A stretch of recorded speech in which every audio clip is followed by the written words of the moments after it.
out for the fresh, witty, fun-filled new breakfast talk show on Ben Television, Princess of Arise, a cutting-edge interactive show for people and businesses who want to arise and make a difference.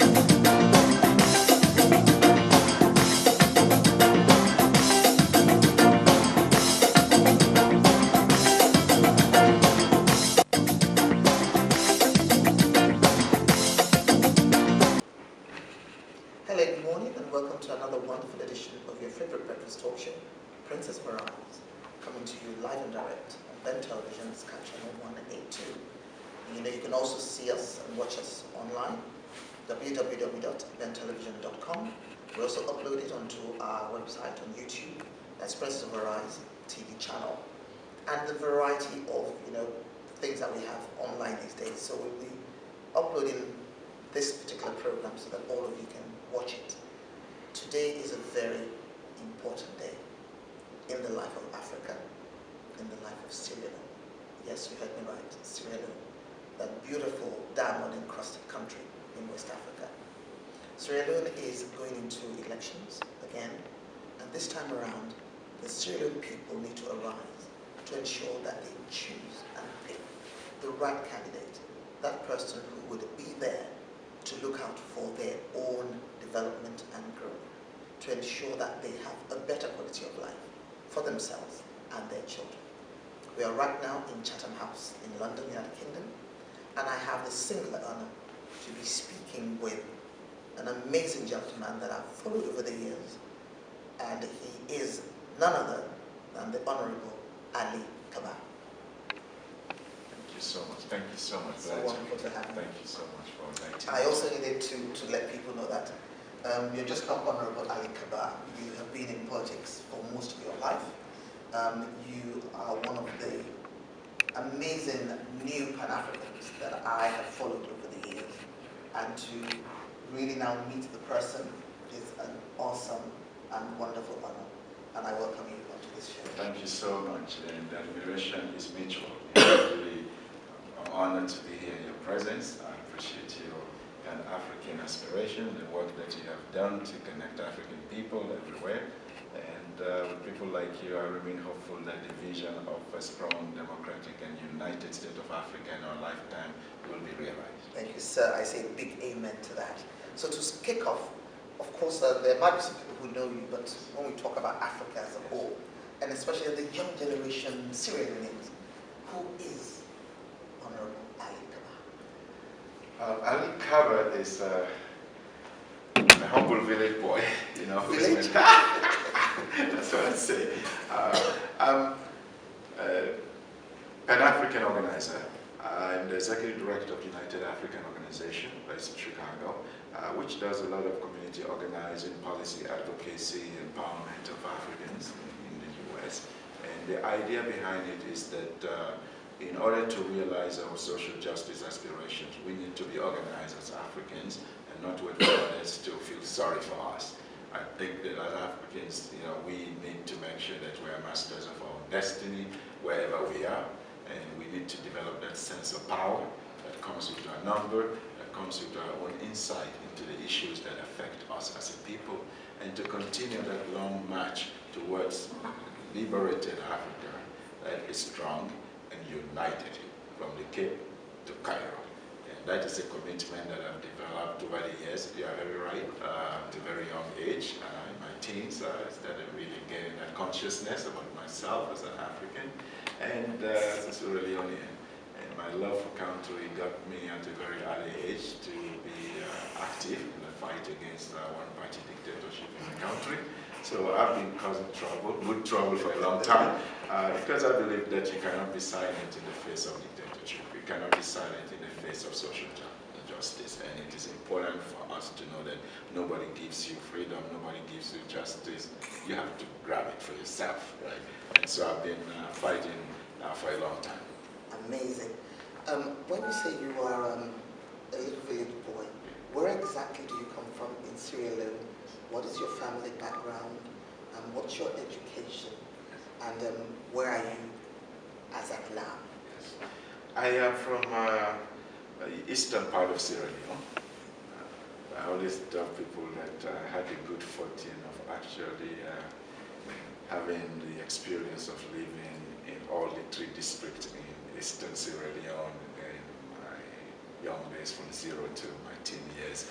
I was born in Koindu, Eastern Kailami district, but at age 3 I went to Koindu, the diamond mining area where my maternal grandfather was, and my maternal grandfather helped to nurture me, to give me a sense of identity that I still kept, and living in Kano also made me realize also that that is home in a very deep sense of the word. And I went back to Koindu to the Roman Catholic school to study. I always tell people that I grew up saying Moses in the morning at the Catholic school, and in the evening I said Musa, and I realized that actually it's the same. So I don't put religion into my politics.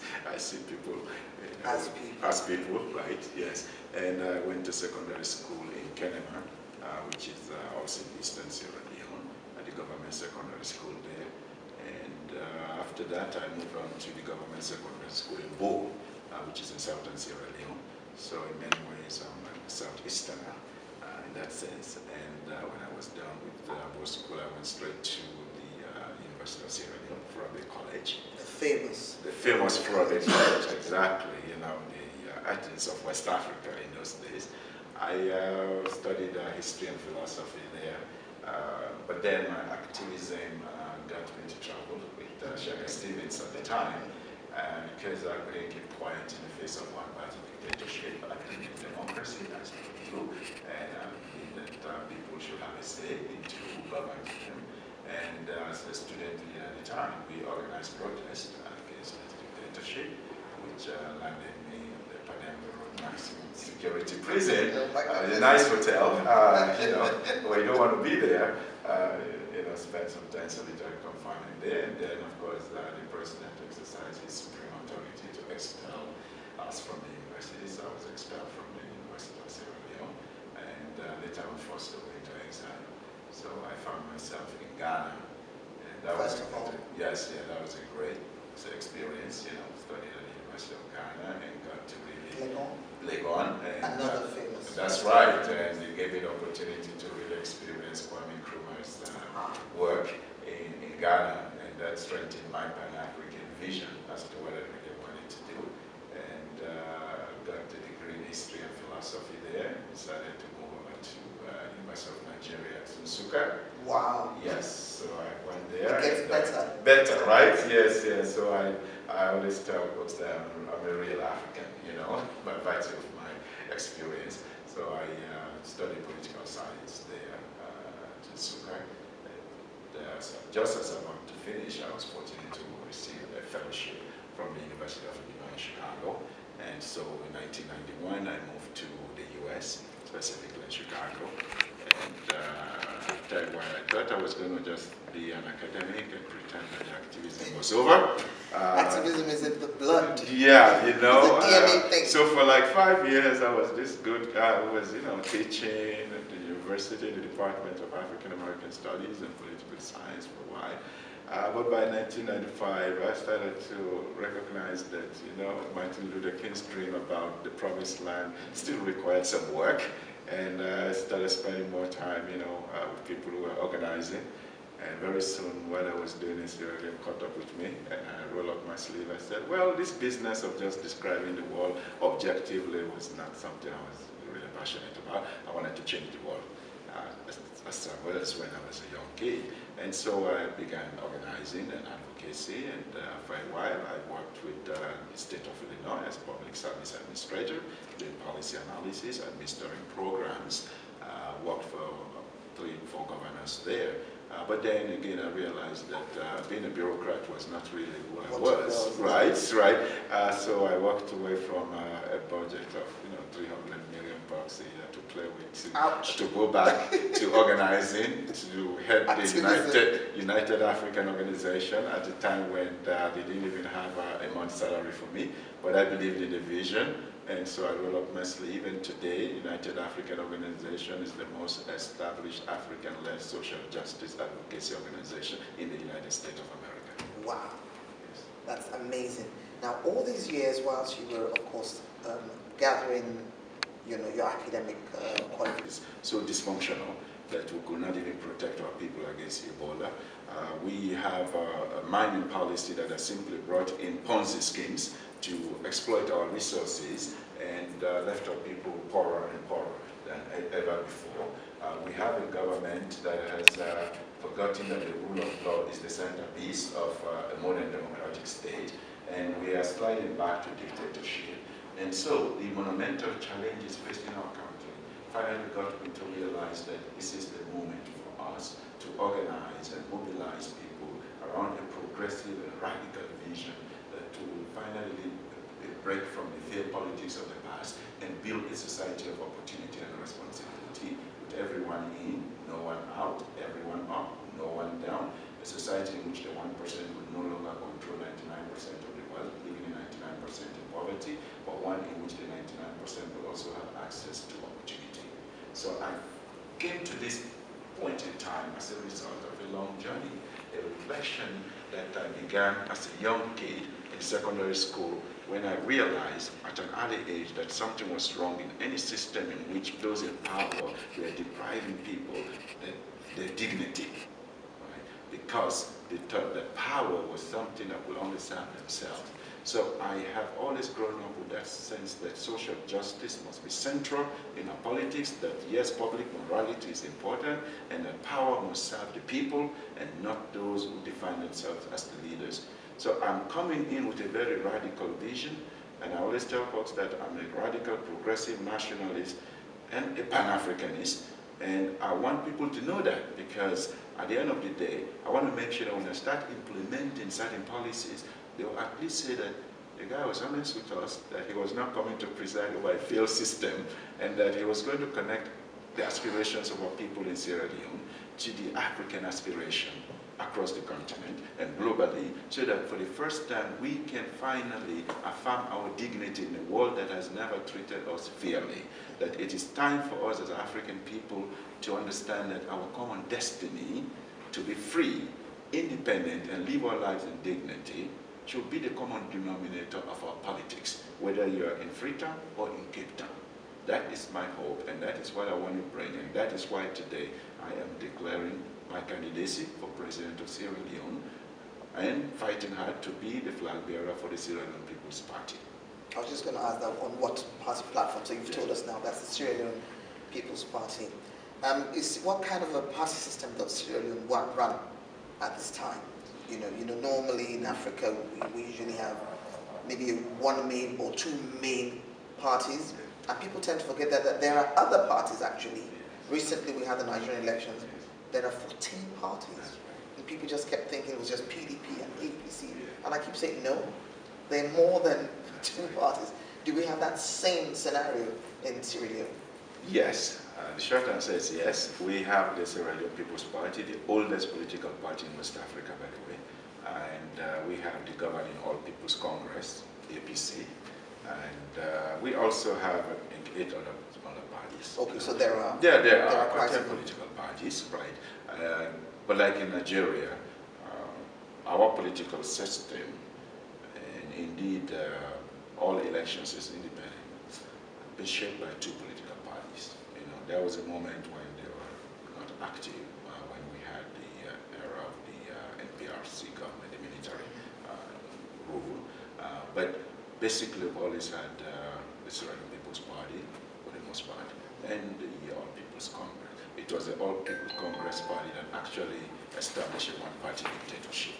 So once they got the SLPP out, they never believed in multi-party democracy anymore. They believed in it until they got in, right? And then they got in and said, now we're shutting the door, now that stuff is not good anymore. We have to be the only game in town, right? And so when you look at our country today, I think that we can see a split basically in the middle for the most part. You have a certain region, southeast of the country, that is very much SLPP, and you have the north and part of the west that is heavily APC. But I have said that we need to move from geography to demography. The future of our party, the SLPP, lies in understanding today that those who are between the ages of 18 and 35 constitute about 45% of the electorate. And if we can really figure out the issues that affect those young people's lives and become the party of hope for them, we will not only win the next election, we'll be the permanent democratic majority in our country and make sure that the APC remains a nuisance in the corner. But that is the party that I have a problem with, and I intend to take them out of power. 30 years ago, they got me in prison, but 30 years later, I'm back to finish that business. Bigger and better. That's right, and I intend to stay focused on that, so I'm not distracted by all this other talk of other candidates in the SLPP. They are not my opponent. My opponent is to take out the governing APC party that has never kept faith with our people's aspirations, that have never fulfilled the fundamental needs of our people. It has always been a party that's violated rule of law and imposed a system of corrupt regime on our people, kleptocracy, by the way, in which they siphon the wealth, everything, and leave people in poverty, and they've set up a patronage system in which the only way I think they can be in power is to distribute the stolen loot a little bit, maybe 2% of it to the poor people who somehow believe that, they're really nice, but our goal is to make sure that we take them out, build our democracy, build a new economy that works for everyone. That is what I want to bring. Thank you so much. Thank you so much for that, Honorable Alie Kabba. Now, you talk about things being fundamental, and we do know that things are fundamentally wrong in Africa, and specifically in Sierra-Leone, because that's the topic for today. And by the way, the theme for every time I have a theme, and my theme is Africa really aware about the real essence of Pan-Africanism?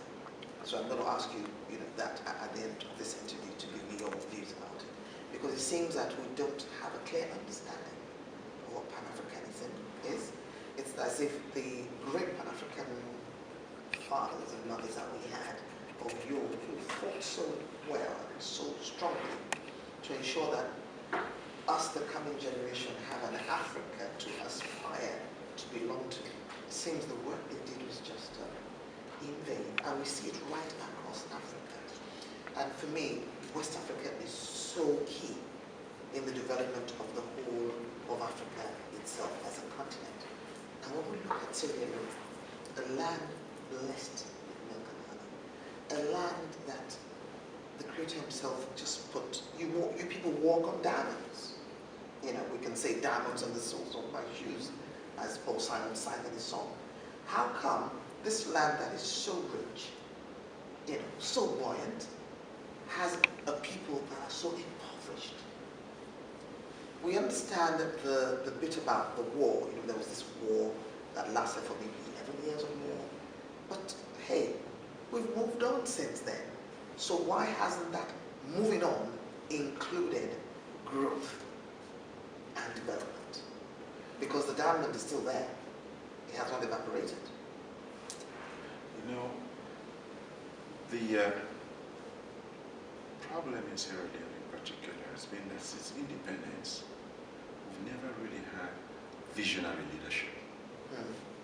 Without visionary leadership, you can have all the resources around you, still poor. You can be thirsty in the abundance of water. Thanks to Mr. Bob Marley. Yes, right. So what is happening is this, that successive regimes have failed to figure out how to build the fundamental pillars of a democratic and prosperous society. What I have discovered is that when you lack vision, even when you have power, you lose sight of the purpose of power. For me, human dignity is the centerpiece of my politics. When you believe in human dignity, then you'll fight poverty.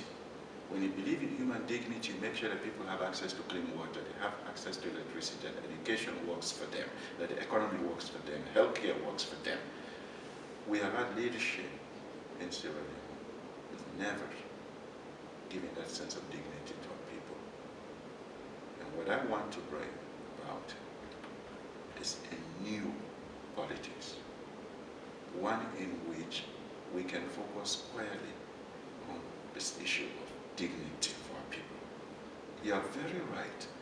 It is wrong, morally wrong, to be in a society in which if you do nothing, the rain falls alone, and the soil is so fertile that nobody should really go hungry. Forget about the diamond and the gold. My position is that if we don't have the right mining regime, the right policy that will ensure that the iron ore works for us, we should just forget about that for a while and do the other things. Focus on agricultural production so we can attain national food security. You know, when I look at this current regime, the APC government, the president came in saying that he was going to run the country like a business, but people never understood it. By business he meant, and still means, it's a corporation for himself and his family. Sierra-Leone Limited. Yes, Sierra-Leone Limited, and he is the CEO in charge, and he deals with everyone in the context of this private empire. And so mining policies are simply shaped based on his share of the cake. And so we had Ponzi schemes like Africa Minerals coming in to exploit our resources. What happened in effect was that once they got what they wanted, they abandoned everything and disappeared in the middle of the night, emptied our banks, and so even the foreign exchange reserves went along with them, leaving thousands of people in the unemployment gutter without even giving the government the kind of notice that will help us figure out another way to continue production. This government that we have in place today was so ill-prepared to deal with public health challenges that when we finally figured out a way in terms of support from the international community, all they saw was an opportunity to divert funding that was meant to fight Ebola. This was recently. Recently, you know, the moral outrage is so clear that when the Auditor General released a report this past February about the misuse of Ebola funds, what we thought the president was going to do was to go and address the nation and say, this will not happen on my watch. I'm going after the perpetrators. Well, he simply made sure that nobody could even raise the issue, and pretended that the parliament would look into it, when we know very well that every time he wants to take cover, he passes it on to his cronies in parliament, because they have the majority there.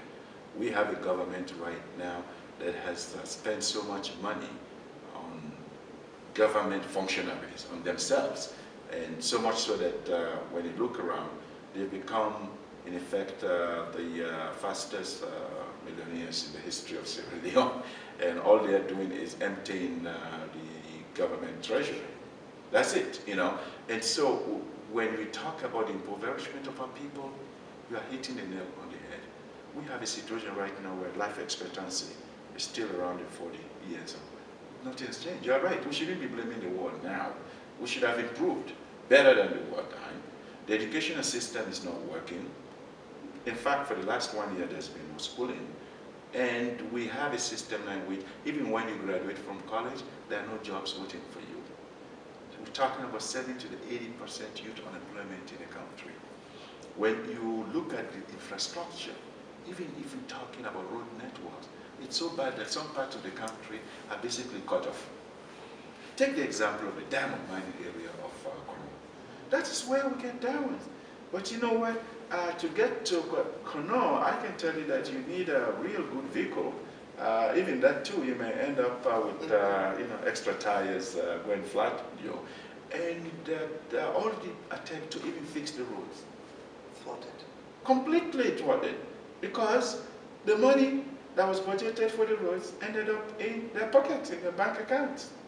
It's amazing, sir, because when you give that account, which I know is factual, it's there to see, it takes me back to the Niger Delta area of Nigeria, whereby it's also not an easy terrain, but that is where liquid gold is, crude oil. And those people are the most impoverished in Nigeria. We don't really see any development. And so we do see that money takes flight. It's like money grows wings and takes flight from the resources of that area. So you're talking as well now about the Kono district of Sierra-Leone, whereby there's a lot of diamond, deposits there. Is there anything that the Kono natives themselves should be doing? I think that, first and of all, I think it is a question for all of us as Europeans to figure, especially government, to make sure that we have a system in place in which, I'll call it a breadbasket, the country get something in return for that. I also because sorry to cut you short, sir. Yes. In America, yeah, there is oil, yes, especially Texas. Texas. Texas has what they retain. Of course, as a state. that's how it works. That is the formula. So that's why I say it is first of all a national issue. We need to have fairness in the way that we distribute our resources. When we know that diamonds come from a particular area, they should have their fair share there. And if we have a cocoa and coffee production area, they should have their fair share too. And development agenda should reflect that kind of balance. We do not have even development right now. This current president has basically diverted all the development resources to his town, because it's city now. And on that, a few miles, you're back into the 1940s, right? No roads, basically. And what I see here is that we need, yes, an engaged constituency of activists who are from that area to fight for fairness, because as an organizer and advocate, I know that nothing happens without you demanding it. Frederick Douglass used to say that power constitutes nothing without a demand. It never has, it never will. Right, you have to organize and fight for it. Or as Malcolm said, nobody gives you freedom, nobody gives you justice, you fight for it, right? And so their voice matters, our voice. I'm part of that too. And we want to make sure that when we move forward, we are having a system in place that ensures that areas like Norway and other parts of the country where we actually generate much of our foreign exchange benefit from our development priorities. That is important to us because, especially to me, social justice and fairness are the driving engines of my vision for building a society of opportunity and responsibility. So yes, we can have people from Kono fighting for it, but I think government, especially with Alie Kabba as president of Sierra-Leone, we need to make sure that we bring fairness into the way that we allocate our resources so that we are not alienating any part of our country. That is why my slogan is everyone in, no one out, everyone up, no one down. We must focus on the distribution of our resources in a way that fosters even development, not the distorted policies now that we are seeing in place by the current government with the idea of simply benefiting the areas where they think they're going to have votes and forgetting about places that actually deserve a fair shot at development. Thank you so much, sir. I'm just going to take a short break now. It's still President Arise, coming to you on Ben Television, Sky Channel 182. And today in the studios with us, the studio today is actually in Chatham House in London, United Kingdom. I have the singular honor to be speaking with the Honorable Alie Kabba, the man of the moment, the man I believe Sierra Leoneans have been waiting for many years, the man who has stood up to the plate, stood up to the podium and said, I am ready, send me, I am the man for the job. He's standing as political candidate in the next elections of Sierra Leone. We'll be continuing our conversation with Honorable Alie Kabba. Yes, sir. Now I want to go down to something that's very close to my heart. Yes. Women, children, youth. What role have you, because obviously you grew up in a village, yes. You grew up in various parts of Sierra Leone, so you must have a good understanding of your people, their ways, their mannerisms, their hopes, their aspirations, what makes them tick, what makes them happy, what they want, what they don't want. And when you look at the people, the women are the pivot of yes. society.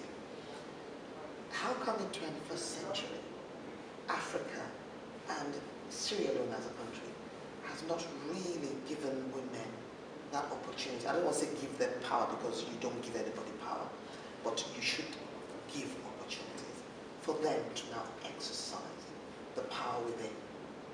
How come that has not happened? And what would your government, when you do come into power, what would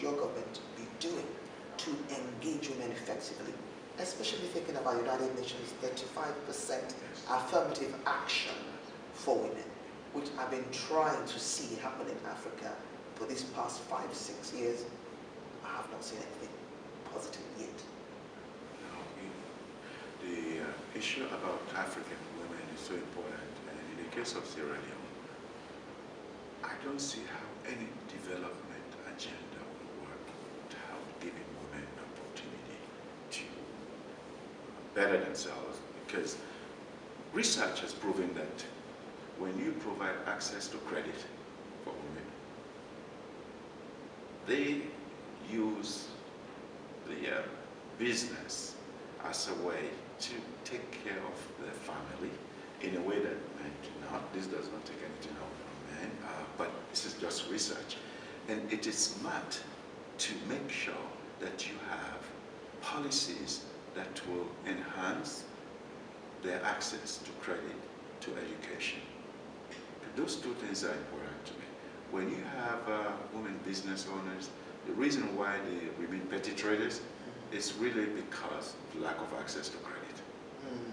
Really, you know, they have the entrepreneurial skill. They're just limited. Limited, right? I know the entrepreneurial skill. They don't need training. You know, they know how to take some groundnut here. They're born merchants. That's right. You can take groundnut here and transform it into something, package it, and sell it, right? But what we need is to figure out a way to provide easy access to credit. And the way I have been thinking about it is this, that first of all, we need to actually set up a specific bank for entrepreneurs. And have policy that clearly states that women entrepreneurs should receive preferential treatment. The way I see it is this: it's not about taking anything away from men. It is because in the absence of a social welfare program, we don't have that. You poor, right? You're homeless, you're homeless. I believe that we can actually smartly put money into the hands of women, and they can in turn make sure that the quality of life for the children will be much more improved. And they care more about investing in the children's education instead of having government thinking that the answer is simply to continue building this bloated, ineffective bureaucracy that is not working. The other thing is that when women have access to those opportunities, what happens is that it helps to also transform age-old traditions. Let's face it, part of the problem is tradition, you know, and we have to help women gain maximum self-sufficiency and also make sure that their children have access to educational opportunity, especially girls. When you have a society like in Sierra-Leone, which, yes, at some level there was a talk during the time of the SLPP government about targeting young girls, but that program has disappeared ever since. It was mostly funded from overseas anyway. That's the truth of it. What you end up with is that girls continue to play quote-unquote traditional roles. The pregnancy rate goes up. Yes, exactly. You have children simply geared towards the chores at home. But education is the great equalizer. If we can make sure that there are scholarship programs, not just free education at primary level, but scholarship programs for advanced levels, where you can say that for the medical school, we'll make sure that any student, female student who is qualified to enter the medical school will have scholarship for. So that would be like an incentive. That's it, you know. And therefore, we start to have women doctors and healthcare practitioners who would then go back to their communities in a way that I don't think men would. And I guess exactly give back, you know, because they will care about family health issues. You know, whereas, you know, some men would like to put to their feet and go elsewhere and make money, but they know that they have to give back to their community. And as such, I think that the way I would look at it, instead of simply talking about failures in the past, is to make sure that we start thinking outside the box. I believe that... I like that statement. Yes, thinking outside the box. You know, what we have is broken. I'm not looking at the current system for solutions. I always tell everyone, you vote for me knowing fully well that what I'm about is a radical break from the failed politics of the past. So, you know, I'm not presiding over the broken system. clean slate. Completely, right? So we need to think outside the box in a smart way. The other thing that I think we need to really do, in addition to our educational system, is to make sure that as government, we are intentional in giving non-traditional roles to women. By that I mean, for example, when sometimes you hear under this regime or other regimes that women are in cabinet positions, it's mostly ministerial jobs that are not important. I see no reason why we should not have a woman as defense minister. Thank you. That's my point, you know. Because women, I believe, sir, are actually the natural soldiers, warriors. I believe that, in their makeup, in the way they think. Yeah, I don't want to just say, oh, I have the Minister of Social Welfare as a woman. No, we should bring in well-qualified women in positions that will make anyone look at our cabinet as reflecting who we are, right? I want to make sure that we have a Minister of Finance who a woman, and can run affairs. Right, exactly, So for me, it is not even so much about the number.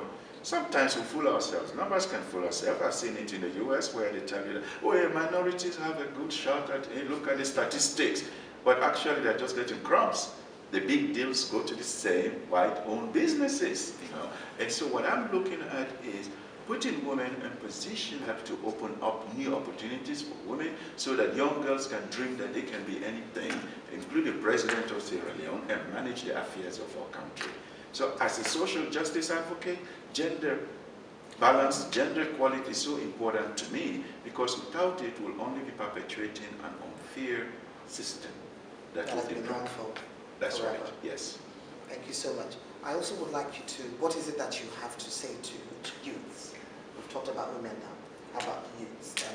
Both girls and boys, but specifically the boys, so that they don't get caught up in the old traditional mindset.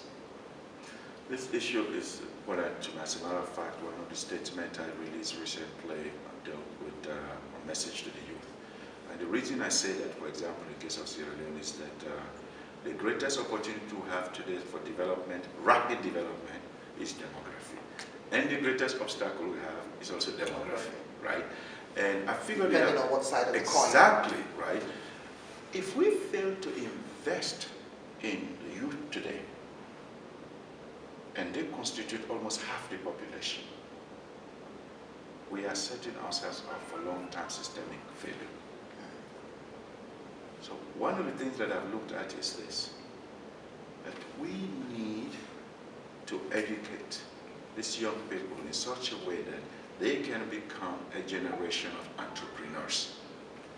Because the answer to the 70% youth unemployment in Sierra Leone is not about government hiring 10,000 of them. That's it, that's it, can't do it. Hey, frankly, I would not want to hire 10,000 people for government because I know that government will only suck all the resources and the people will be in poverty. What I want to do is to encourage vocational education so that even if you have a degree in history, you can actually go have a business management short-term program, develop a business project, and use that bank for entrepreneurship to have access to government guaranteed loans. And we can build enterprise zones in all regions of the country so that you can have space as business incubators to start your business for 2 years, 3 years, where you don't have to worry about too much overhead costs, and then grow that business to go out there and create jobs for others. That's it. So if we create a generation of entrepreneurs, that to me is the best way to ignite the engine of long-term development in Sierra Leone. I believe in young people. I believe that if we trust them enough, they can be the architect of a bright tomorrow for all of us. Look at Japan after the Second World War. They were down and out, but demography was in their favor. They had a youthful population. And what did they do? They invested in a generation and they worked hard to catapult Japan from a war-ravaged nation to world-class. To world-class nation. Same thing with South Korea. That's right. South Korea is the same thing. I told people yesterday. I said, at independence, we had more in reserve than South Korea. Yes. South Korea developed in the 70s, 80s. They took advantage of where the world economy was, and they were smart enough to say technology was what we're going to invest in. We're going to go into automation, and we're going to develop an export-oriented economy because the population was not going to be enough for the kind of big ideas they had. So I look at Sierra Leone the same way. 6 million is not a big market, but if we are smart enough, we can create a generation of entrepreneurs that will look beyond our borders as part of this larger market for whatever businesses that they develop, and therefore help to propel us forward in a way that will reduce the unemployment rate from 70% to something probably like 10%, and that because we have vocational education across the board, it will help to prepare us to build a middle class. We do not have a middle class. Which has disappeared. That's it. Right now we have a society of the 1% up and the 99% down. That is a recipe for another explosion. We need to build a middle class. That is the buffer. And that can only happen when there's social mobility that comes with opportunity. So to me, investing in young people today, giving them hope, is actually the best way to guarantee our democracy and grow our economy. So at the end of the day, we can build the conditions for the emergence of Sierra Leone as a shining light on the hilltop of Africa. A country that creates opportunity with responsibility and rule of law to make sure that never again will we have a party that will take us back to the good old days, actually bad old days, of one-party dictatorship. And also make sure that the resources we have in our country actually work for everyone. Thank you, sir. When we're talking about the amazing things that Africa had been able to achieve in the 90s, when there was this, everybody was clamoring for independence. We had the Kwame Nkrumahs, the Patrice Lumumba's, the Emperor Haile Selassie's, we had even Nigeria's Dr. Nnamdi Azikiwe, all these great-minded people, which I refer to them as the thinkers and philosophers of our time then. I don't know what happened to Africa, to Sierra Leone, whereby the vision got lost. I don't think we can blame the colonial masters that gave us independence, because when we look at their country, it's not that there's corruption everywhere. Yeah, there's corruption everywhere. I'm from Chicago. the land of the mob, So it's everywhere, but they put something in place. Because I know that religion plays a huge part of Africanness for some reason, especially in modern religion when it comes to Christianity or Islam. Okay, let's even put our traditional religion aside, because that's an intrinsic part of us. But the modern ones are the ones that people kind of embrace these days. They want to be seen as Alie and Elijah. They want to be seen as pastor and bishop and deaconess and deacon. But these people have not really been able to have a reflection on the masses. And when we're talking about religion, the word values, ethics comes to mind.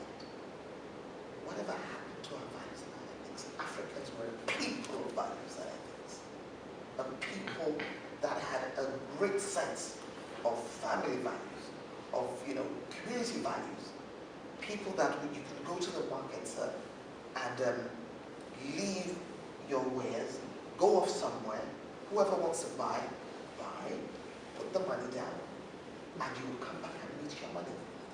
I heard that from my grandparents. What happened to that? Whereby Africa has now become a den of thieves. And unfortunately, the younger generation are embracing this kind of mindset, for want of a better word. We cannot continue to blame the colonial masters.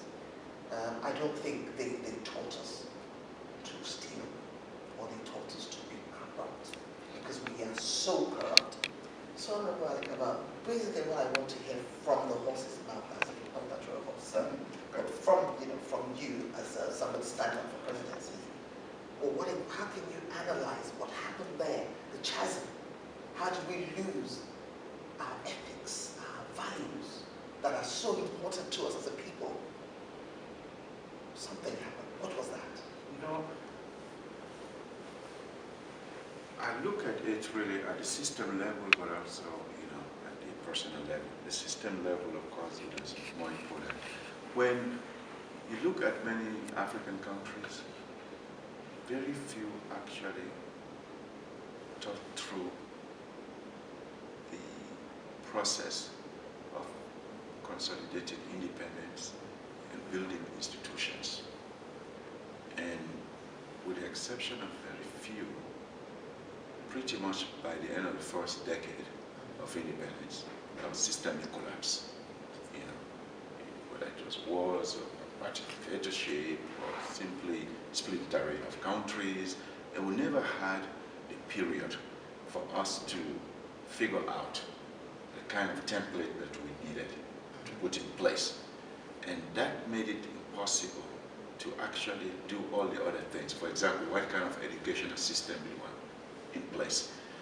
In the case of Sierra Leone, do you know that our educational system has never changed fundamentally since the 1820s? So it's a cake. Yes, right? And so you find a situation in which for long we were still talking about winter in some of our textbooks when we had no experience of snow, etc. And the other thing is that Colonial mentality. that's it, you know, it reinforced it. The educational system basically continued from where we said, hey, we are free. And so we pretended that we were actually independent, we continued systemically, yes, with the same thing in place, you know. There was no radical break. When you look at countries that have been able to take off, they had that moment to say, we needed to do something. South Korea, Singapore, India, and the Indians, they went back to their own, you know, system. Yes, you know, the Chinese did the same thing, basically shut down and said, to hell with everyone, and we're going to figure out something for ourselves here. Well, we never really figured that out. You know, show me a country where they said, we're going to build an educational system that is rooted in our values, our African values. In other words, an African-centered educational system. It never really happened, you know. The content of what we're learning reinforced everything that we thought we had left behind us. And when you look at the social inequality in many of our societies, it has led to alienation. And where there is alienation, especially among young people, the tendency generally is to look away from those who would have been the moral authorities in the society, because the only example they see is, to use your phrase, the den of thieves, managed by those who are the leaders, right? And in effect, we have a situation in which people have lost that moral center, not because of choice, but because of the systemic failure. You know, when you look at a system in which you cannot even have your own driver's license or a passport without having to give money to somebody, it becomes corrosive. You start to think that anybody who needs something from you must also pay for it, you know, outside of the normal processes, you know. So the systemic answer is this, that we need to go back to the drawing board. The reason I say we need a template every time I talk is because I know that one reason why we've lost our way is because we don't have a map. You cannot go around London with a map of Chicago. We have to make sure that we have a map that reflects where we are and who we are and where we want to go. Yes. If we do not develop our own map, our own understanding of who we are, and use that as the foundational element for defining the process of achieving our own aspirations, we'll end up in a situation where we are today, in which nothing works for us. An educational system that does not work for us, it simply reinforces the status quo, increases social inequality, gives the 1% more and the 99% down. We'll have a situation in which democracy simply provides opportunity for thieves, for the crooks to use the ballot cover to perpetuate themselves in power and leave the majority of the people in poverty. We'll have a situation in which mass illiteracy becomes an obstacle to everything else that we want to do. So I think we need to go back to the drawing board. We definitely need, as Thomas Sankara said, to invent a new future. We must have the courage to invent a new future, to break from the old formula, because the old formula never worked. We got to. Well, we have been speaking today with Honorable Alie Kabba, the person standing up for presidency at the next Sierra-Leone elections. All too soon our time is up. Would love to go on and on and on, but then you know what? Time is not a friend for anyone or to anyone. So I'd just like to give us his last word on what his hopes are, or what his expectancy is from the Sierra Leone public, who will be going to the polls very soon to vote in their next leader. You just look straight at that camera. Well, for my fellow Sierra Leoneans at home and abroad, we must remember that we are at a critical juncture today. Our democracy is in peril, the rule of law is threatened, the economy is not working for anyone, youth unemployment is going through the roof, 70% youth unemployment, and our healthcare infrastructure has collapsed, and we have a regime that has failed our people at all levels. This is a moment for us to think about where we want to go. What I provide is visionary leadership, one that is going to make the dignity of our people a centerpiece of our politics, where public morality will be centerpiece of our politics, where public policy will reflect our values as a nation. And we can build a society of opportunity and responsibility with everyone in, no one out, everyone up, no one down. That is the way that we can build national security with justice for all. That is how we can embark upon an even development that will make sure that Sierra Leone finally becomes a shining light on the hilltop of Africa. That is my vision for our people, and I believe that I have the experience, I have the knowledge, I have the passion, and the honesty and clarity of vision to propel our democracy and our economy forward, and make sure that in partnership with other African countries, we can work towards realizing the goal of a United States of Africa in our lifetime. Forward to victory, and I count on your support, your votes in the next election as flag bearer of the Sierra Leone People's Party and as president of the nation of Sierra Leone. Thank you. Thank you. Amazing. Thank you so much. Thank you so much. I do wish you all the best. Thank you so And much. we shall cheer you to victory. Thank you so much. Appreciate being here today. Thank you. Yes. We'll be speaking with Honorable Alie Kabba. He's, of course, a Pan-Africanist, a full-fledged African from the core, an amazing Sierra Leonean who knows his country, loves his country, and wants the best for his country. It's been Princess of Arise. I hope you've all had a good time with us. Till same time, same place. I say continue to arise as agents of positive change. And I also pray that we look up to God, who makes all things beautiful in his own time.